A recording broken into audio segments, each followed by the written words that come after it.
তাবুত আদনান এবং তার দ্বিতীয় স্ত্রী সাবিকুন নাহারের সঙ্গে বিবাহ বিচ্ছেদ হয়ে গেছে, একেবারে খুলাসা হয়ে গেছে। মিডিয়াতে দেখলাম অনেকে প্রচার করতেছে যে 8 ভরি স্বর্ণের বিনিময়ে তালাক হয়ে গেলেন, বিবাহ বিচ্ছেদ হয়ে গেলেন। এই বাংলাদেশের একজন পরিচিত বক্তা, সেলিব্রিটি বক্তা, আমাদের প্রিয় ভাই আবু তোহা মোহাম্মদ আদনান, তার স্ত্রী লাইভে এসে তার বিরুদ্ধে পরকীয়ার অভিযোগ করলেন, যিনি বিমানবালা এয়ারহোস্টের সঙ্গে প্রেম প্রীতি করে, এবং তার অভিযোগ ধরে আজকে তাদের ভেতরে ডিভোর্স হয়েছে, তালাক হয়ে গেছে, বিচ্ছেদ হয়ে গেছে। অর্থাৎ আবু তো আদনান এবং তার দ্বিতীয় স্ত্রী সাবিকুন নাহারের সঙ্গে বিবাহ বিচ্ছেদ হয়ে গেছে, একেবারে খুলাসা হয়ে গেছে। মিডিয়াতে দেখলাম অনেকে প্রচার করতেছে যে 8 ভরি স্বর্ণের বিনিময়ে তালাক হয়ে গেলেন, বিবাহ বিচ্ছেদ হয়ে গেলেন। 8 ভরি স্বর্ণের দাম কত খবর জানেন? 16 লক্ষ টাকা। এর আগেও 2 স্বামী ছাড়ছে, এটাও ছাড়লো। এভাবে বছর 5 চললে তো কোটিপতি হয়ে যাবে। কথা কর না গা, 16 ভরি স্বর্ণ বুঝে নিছে। আগের স্বামী বলতেছে আমার এখানে 7 বছর সংসার করতে 2টা মেয়ে, সেই সংসার শেষ, আরেকটা শেষ, আরেকটা শেষ, স্বামী একটা ধরে আরেকটা ছাড়ে। এটা কি কোনো ভালো স্ত্রীর লক্ষণ হতে পারে? সে আবার নিজেকে পরিচয় দিচ্ছে আমি আলেমা। ভালো করে বোঝেন, আল্লাহর কোরআন বলেছে শয়তানের ষড়যন্ত্র হলো দুর্বল, কিন্তু মহিলার ষড়যন্ত্র হলো ভয়ঙ্কর। সরাসরি কোরআনের বক্তব্য। সূরা নিসার 76 নম্বর আয়াতে আল্লাহ বলেন ইন্নাশ শাইতানি কানা দাঈফা, নিশ্চয় শয়তানের ষড়যন্ত্র হলো দুর্বল। আর সূরা ইউসুফের 28 নম্বর আয়াতে আল্লাহ বলেন ইন্না কাইদা কুন্না আযীম, মহিলারা যে ষড়যন্ত্র করে এই ষড়যন্ত্র যেন তেন ষড়যন্ত্র নয়, এই ষড়যন্ত্র হলো ভয়ঙ্কর ষড়যন্ত্র। শয়তানের ষড়যন্ত্রতে যদি পড়েন বাঁচার বুদ্ধি আছে, কিন্তু মহিলা যদি আপনার বিরুদ্ধে ষড়যন্ত্র করে ইউসুফ নবীর মতো অপবাদ পাওয়া ছাড়া কোনো উপায় নাই। আজকে আপনি স্ত্রী হয়ে স্বামীর বিরুদ্ধে অভিযোগ করলেন সে পরকীয়া প্রেম করেছে, অথচ 2 ঘন্টা লাইভ করে কান্নাকাটি করলেন, পরকীয়া প্রেমের কোনো প্রমাণ দিতে পারলো? শুধু কান্না করে বললো স্বামী আমাকে ধরে পিটাই মারে, ঝগড়া হয়। আচ্ছা বলেন তো, স্বামী স্ত্রী ঝগড়া হয় না, মারামারি হয় না, এমন কোন বাপের বেটা হাত তুলে বলতে পারবে? কেন আমরা যে হুজুর, আমাদেরও তো হয়। কথা কর না কা, স্বামী স্ত্রী সম্পর্কই হলো টক ঝাল মিষ্টি, সুখ দুঃখ কষ্ট সবই থাকবে।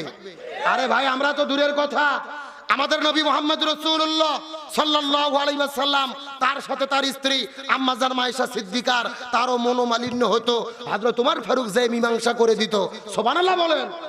তার মানে স্বামী স্ত্রীর মধ্যে ঝগড়া বিবাদ একটু মনোমালিন্য হতেই পারে। আপনি সেটা মিডিয়াতে যে প্রচার করে দিলেন, তার মানে আপনার উদ্দেশ্যই ছিল এই সম্পর্কে ছিন্ন করে আর এক জায়গায় যাওয়া। আল্লাহর কোরআন বলেছেন হুন্না লিবাসুল লাকুম আনতুম লিবাসুল লাহুন্না, স্বামী স্ত্রী উভয়ের পোশাক স্বরূপ। পোশাক মানে শুধু শাড়ি কাপড় নয়, পোশাকের ব্যাখ্যা হলো স্ত্রী স্বামীর ঘটনা জানে, স্বামী স্ত্রীর ঘটনা জানে, স্বামী স্ত্রীরটা গোপন রাখবে, স্ত্রী স্বামীর গোপন বিষয় গোপন রাখবে। এটাই হলো এই আয়াতের দাবি। আপনি কি ভাবছেন মিডিয়াতে প্রচার করে দেশের লোক এসে স্বামী স্ত্রীর গন্ডগোল মিটাতে পারবে? স্বামী স্ত্রী নিজেরা যদি স্বামী এবং স্ত্রী বানায় সেজন মিস্ত্রি, এ বড় কঠিন কারিগর। নিজেরা যতক্ষণ ঠিক না হবে বিচারপতি এসেও কোনো কাজ হবে না। এই জন্য ঝগড়া বিবাদ যাই হোক এটা নিজেরা গোপন রাখেন। এখন প্রকাশ করে দিলেন, সংসারটা বিচ্ছেদ হয়ে গেল, এটা কি ভালো হলো? যদিও হালাল, হাদিস আছে 3টে হালাল কাজ, কিন্তু আল্লাহর কাছে অপছন্দ। কয়টা হালাল কাজ? হালাল করা যাবে কিন্তু আল্লাহর কাছে অপছন্দ। 1 নম্বর হলো স্বামী স্ত্রীর ভিতরে বিচ্ছেদ, তালাক হওয়া। আর 2 নম্বর হলো ভিক্ষা করে খাওয়া, যদিও হালাল, আল্লাহর কাছে অপছন্দ। আর 3 নম্বর হলো ঋণ করা, মানুষের কাছ থেকে ঋণ নিয়ে পরিশোধ না করা। এগুলো কাজ কার কাছে অপছন্দ? সুতরাং আসুন স্বামী স্ত্রীর সম্পর্কে গাঢ় করি, নিজেরা মীমাংসা করি, শান্তি কায়েম করি। আলেমদের ভুল বুঝবেন না, প্রমাণ ছাড়া কোনো আলেমকে জেনাকারী বলার কোনো সুযোগ। শয়তানের প্ররোচনায় সবাই পড়ে। হুজুর মানে যে ফেরেশতা তা না, হুজুররাও অন্যায় অপকর্ম করে। তবে প্রমাণ করার আগে, তদন্ত করার আগে কাউকে অপবাদ দেওয়া যাবে? আলোচনা কি তাহলে আর মিনিট 10 টাইম দেওয়া যাবে? তাহলে বলেন রাসূলের চাচা আবু তালিব কোথায় যাবে? আর ধরে বলেন। আমার প্রিয় বন্ধুগণ, মুসলমান ভাইরা গভীর মনোযোগ লক্ষ্য করুন। নবীদের চাচা আবু তালিব কেন জাহান্নামের মধ্যে যাবে, আলোচনাটা আপনাদের মধ্যে অবশ্যই করব। তবে এখন আবার চলে যেতে চাই মহিলাদের আলোচনার দিকে। চিৎকার করে বলেন তো, মহিলাদের কয়টা আমল করতে হবে? কিন্তু ফাতেমা জিজ্ঞেস করে বলে বাবা আপনার কাছে জানতে চাই এই 4টা আমলের ভেতরে সবচাইতে দামি আমল কোনটা? মনে আছে না নাই? এ মুরবি মুরবি মুরবি, কি খবর বা? না না, বেশি পেশাব করা কিন্তু লক্ষণ ভালো না, ডায়াবেটিস হবে। বাড়ির বউ থাকলে আরো বিপদ। শোনেন, জীবনে কতদিন সিনেমার হলে গেছেন? এশিয়া মহাদেশের সবচেয়ে বড় সিনেমা হল নাম কি? মনিহার হলত সিনেমা দেখতে যে 3 ঘন্টা সিনেমা দেখেছে এমনও যুবক পেশাব লাগলে ওঠে না, সিপি মেরে বসে থাকে। কথা কর না গা? তাহলে কোরআনের মহব্বতে 10টা মিনিট থাকা যাবে না? ওটা উঠির কোনো সুযোগ? আমার প্রিয় বন্ধুগণ, মুসলমান ভাইরা গভীর মনোযোগ লক্ষ্য করুন। ফাতেমা ডাকতে পারে, বাবা আপনার কাছে জানতে চাই, এই 4টা আমলই জরুরি, কিন্তু 4টা আমলের ভেতরে সবচাইতে দামি আমল কোনটা? রসুল ডাকতে বলে, ফাতেমা রে, তুমি খুব গুরুত্বপূর্ণ প্রশ্ন করেছো রে মা। এই 4টা আমলের মধ্যে সবচাইতে গুরুত্বপূর্ণ আমল কোনটা? যদি জানতে চাও মনোযোগ দিয়ে শুনে নাও। 1 নম্বর হলো নামাজ। নামাজ হলো ওয়াক্ত মতো ফরজ। ফজরের সময় ফজর, যোহরের সময় যোহর, আসরের সময় আসর, মাগরিবের সময় মাগরিব, এশার সময় এশা। নামাজ হলো ওয়াক্ত মতো ফরজ। রমজান মাস যখন আসবে তখন রমজান মাসে রোজা রাখা ফরজ। রমজান মাসের বাইরে রোজা রাখা ফরজ। নামাজ হলো ওয়াক্ত মতো ফরজ। রমজান মাস যখন আসবে তখন রমজান মাসে রোজা রাখা ফরজ। আর স্বামী যখন কাছে থাকবে তখন স্বামীর খেদমত করা ফরজ। স্বামী যখন কাছে থাকবে, জোরে বলেন কোথায় থাকবে? এ জোরে বলেন কোথায় থাকবে? স্বামী যখন কাছে থাকবে তখন স্বামীর খেদমত করা ফরজ। কিন্তু আপনাদের জিজ্ঞাসা করি, বলেন তো, স্বামী বিয়ে করার পরে ওই বউকে রেখে যদি মালয়েশিয়া সৌদি আরবে যায়, ওই বউ কি স্বামীকে খেদমত করতে পারবে? আরো জোরে বলেন পারবে? দেখবেন কত স্বামীগুলো সুন্দরী মেয়েদেরকে বিয়ে করার পরে ওই বউকে ঘরের মধ্যে রেখে বিদেশে চলে গেছে, 10 বছরে বাড়ির মধ্যে ফেরে না। বইয়ের নামে অ্যাকাউন্ট করেছে, প্রত্যেকটা মাসে মাসে বউকে টাকা পাঠায়া দেয়। 10 বছর পরে বাড়ির মধ্যে আসার পরে দেখে ঘরের মধ্যে বউ নাই, অ্যাকাউন্টে টাকাও নাই। এ কথা কোন কথা কোন? এমন ঘটনা আমাদের দেশের মধ্যে ঘটে কি ঘটে না? তার মানে বোঝা গেল স্বামী স্ত্রী যখন কাছাকাছি থাকে না তখন ভেজাল হওয়ার সম্ভাবনা আছে না নাই? এই জন্য নবী ডাক দিয়ে বললেন, স্বামী যখন কাছে থাকবে তখন স্বামীর খেদমত করা ফরজ। আর পর্দার কোনো বয়স নাই, পর্দার কোনো মুহূর্ত নাই, পর্দার কোনো ওয়াক্ত নাই। একটা মহিলা যুবতী হওয়ার পর থেকে প্রতিটি জায়গায়, প্রতিটি ক্ষণে, প্রতিটি মুহূর্ত পর্দা মেনে চলা ফরজ।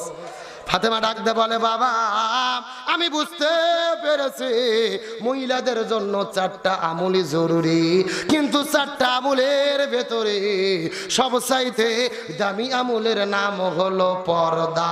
জোরে বলেন আমল কি? কে রে, পর্দার মিছিল করতে কি ভয় লাগে? এমন সাউন্ড দেবেন মহিলা প্যান্ডেল যেন পার হয়ে যায়। এ সবচাইতে দামি আমলের নাম কি? আরো জোরে, জোর হলো না? ওই পর্দা করার দরকার আছে না নাই? কিন্তু বাংলাদেশের মা বোনেরা কি পর্দা করে? এ জোরে বলেন পর্দা করে? আরে অধিকাংশ মহিলা পর্দা করে না তার স্বামীর কারণে। জোরে বলেন কার কারণে? আজকে বাংলাদেশে দেখলাম দুঃখজনক ঘটনা, একটা স্বামী এবং স্ত্রী মিলে, দুইজনে মিলে মিলামিশা করে অশ্লীল ভিডিও বানায়া, পর্ন ভিডিও তৈরি করে ওয়েবসাইটে পুরো পৃথিবী ছড়িয়ে দিচ্ছে। জোরে বলেন নাউজুবিল্লাহ। আশ্চর্যজনক বিষয়, বাংলাদেশের ছেলে এবং মেয়ে, মেয়ের বাড়ি মানিকগঞ্জ, ছেলের বাড়ি চট্টগ্রাম, দুইজনে মিলে পর্ন ভিডিও তৈরি করে, অশ্লীল ভিডিও তৈরি করে পুরো পৃথিবীতে ছড়িয়ে দিচ্ছে। আবার তারা ফেসবুক স্ট্যাটাস দিয়েছে যে এই কাজ করার জন্য আমরাই বাংলাদেশে 1 নম্বর। জোরে কোন সুবহানাল্লাহ। কি এ জোরে কোন নাউজুবিল্লাহ। তাহলে চিন্তা করেন কত বড় স্পর্ধা। 90% মুসলমানের দেশে অশ্লীল মিলামিশার ভিডিও তৈরি করে পুরো পৃথিবীতে ছড়িয়ে দিয়েছে। তারা নাকি র্যাঙ্কিং এ 8 নম্বর হয়েছে পুরো পৃথিবীর ভেতরে। তারা মেলামেশা করে পুরো পৃথিবীতে ছড়িয়ে দিল। আজকে মিডিয়াগুলো তোলপাড়, টেলিভিশনগুলো খবর প্রচার করতেছে। যারা এই বিষয় জানতো না, ওদেরকে চিনতো না, তাদেরকেও চিনে দিচ্ছে। কথা কর না কা? কিন্তু তারা বাংলাদেশ প্রশাসনকে বলি, খবর যেহেতু প্রচার হয়ে গেছে, এদের জেলেবন্দি করে 3 মাস পরে যদি ছেড়ে দেন তারা আরো খারাপ হবে। সুতরাং কোরআনের বিধান হলো প্রকাশ্য দেবালোকে যারা জিনা করে ভিডিও করে মানুষের মধ্যে ছেড়ে দিয়ে হাজারো যুবক যুবতীর চরিত্র নষ্ট করেছে, এদের প্রকাশ্য দেবালোকে ঢাকা বাইতুল মুকাররম মসজিদের পাশে বুক পর্যন্ত পুঁতে রেখে পাথর মেরে হত্যা করতে হবে। এই কোরআনের বিচার যদি বাংলাদেশে থাকতো, কেউ জিনা বিচার করার সাহস পেত, কিন্তু কোরআনের বিচার কি আছে? এ ধরে বলেন আছে? আজকে ওদেরকে ধরেছে পতিতালয়ে, সেখান থেকে ধরে নিয়ে যায়, 1 মাস পরে জেল থেকে বের করে দেয়, ওরা যাই আরো 100 ডিগ্রি ফোর্সে চালায়। কথা বল না কে? তাহলে এদের 2 জন গ্রেফতার করলেন, শাস্তি কি? আল্লাহর কোরআন বলেছে ওয়াজানিয়াতু ওয়াজানি ফাজলিদু কুল্লু ওয়াহিদিম মিনহুমা মিয়াতা জালদা।